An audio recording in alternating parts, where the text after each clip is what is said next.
Thanks for joining us. Welcome to ARIRANG News Break on this Friday, July 15th. Live from Seoul, I'm Han Daeun. We begin with a breaking story, a tragic attack in a popular vacation spot in southern France where thousands were gathered to celebrate the Bastille Day. A white lorry plowed through a waterfront and hit the crowd, killing more than 70 people. Let's get further details from our Hwang Ho-jun at the News Center. Ho-jun, what do we know so far? The death toll is now at 77, still rising, and more than 100 injured. As you mentioned, thousands of people were gathered at the main promenade in Nice, enjoying the fireworks and music. Then gunshots and a white truck literally mowed down people while accelerating for a distance of about 2 kilometers. Eyewitnesses are saying the truck was moving at a speed of between 25 to 50 kilometers per hour, and the truck was finally stopped when police shot out the windscreen and killed the attacker. The Korean government is currently investigating if any Korean nationals were also caught up in the attack. Now, there's another deeply disturbing aspect to this dreadful attack.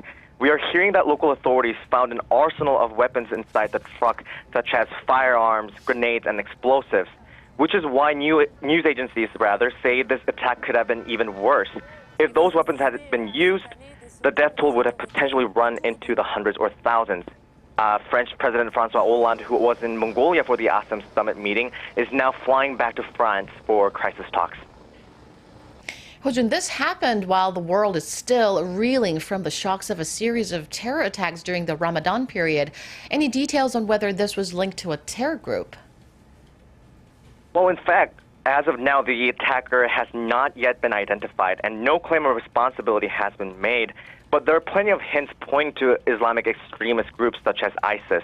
As a matter of fact, ISIS supporters erupted in celebration on social media as news of the attacks started to filter through. Although such a degree of carnage by a single vehicle is unprecedented, ISIS has encouraged its followers to use such a tactic before. The south of France, a very popular holiday spot for people around the world, has a sizable population of Muslim extremists who are believed to have traveled to and from Syria and Iraq.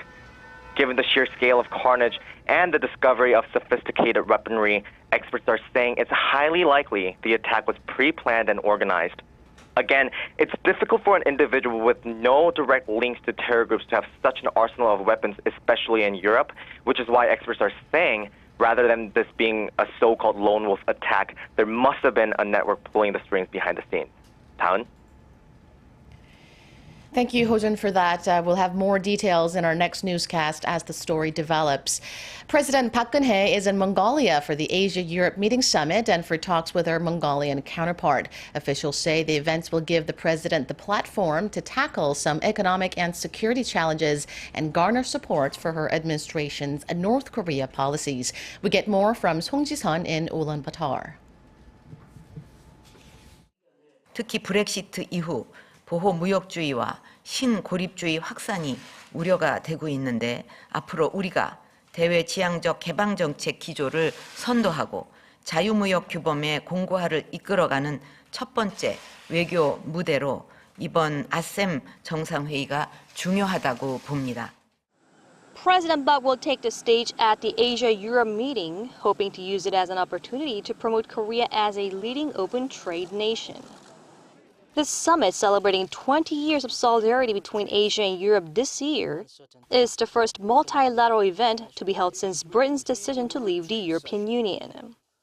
More than 50 leaders will discuss ways to enhance their intercontinental partnership on issues ranging from climate change to terror threats, and North Korea will be a part of that agenda as one of the threats to security and the economy in the region. President Park will point to North Korea as the biggest threat to realization of the potential for cooperation for the peace and prosperity of Asia and Europe. She will suggest that the ultimate solution to North Korea's nuclear and human rights issues is unification on the Korean peninsula, and she will call for ASEM member nations' cooperation in pressing the regime. President Park will also hold bilateral talks with the leaders of the European Union, Laos, and Vietnam between the sessions on Friday.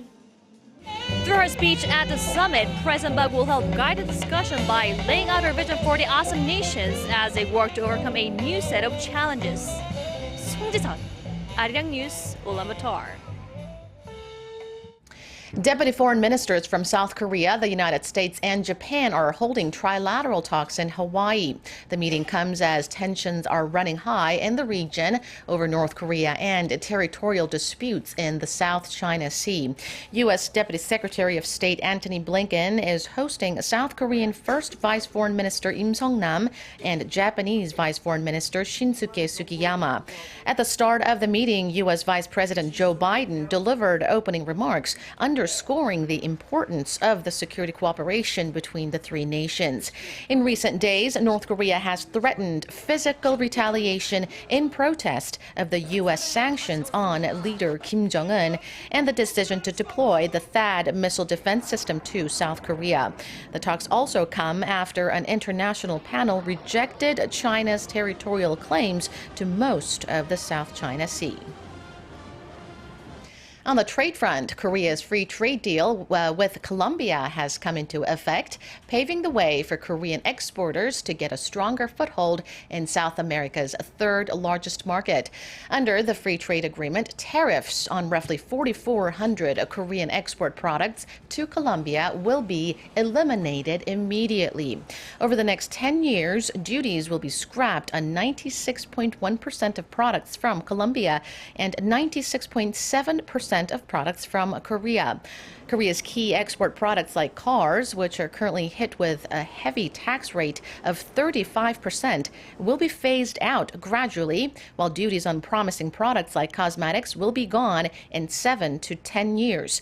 Korea was able to safeguard vulnerable sectors like beef and rice. Korea is the first Asian country to ink a free trade pact with Colombia. Some troubling news in Korea's legal sector. A senior prosecutor has been arrested over allegations he used insider information from Korea's leading online game company to build up a huge personal fortune. Lee Min-young has more. This time, it's a member of the prosecution. Prosecutors have arrested one of their own for being involved in a high-profile insider trading case. Senior prosecutor Jin Kyung-jun was taken into custody without a warrant late Thursday night on charges of alleged corruption out of concern he might attempt to destroy evidence. He was summoned to face questioning over the wealth he amassed through investing in shares of Korea's largest online game maker, Nexon.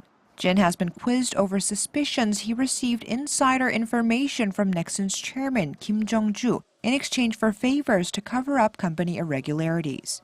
This enabled him to rake in hefty stock gains over the past decade. Jin earlier denied the charges but soon retracted his words, admitting that he received a large amount of money to buy shares in 2005. Lee Min-young, ARIRANG News.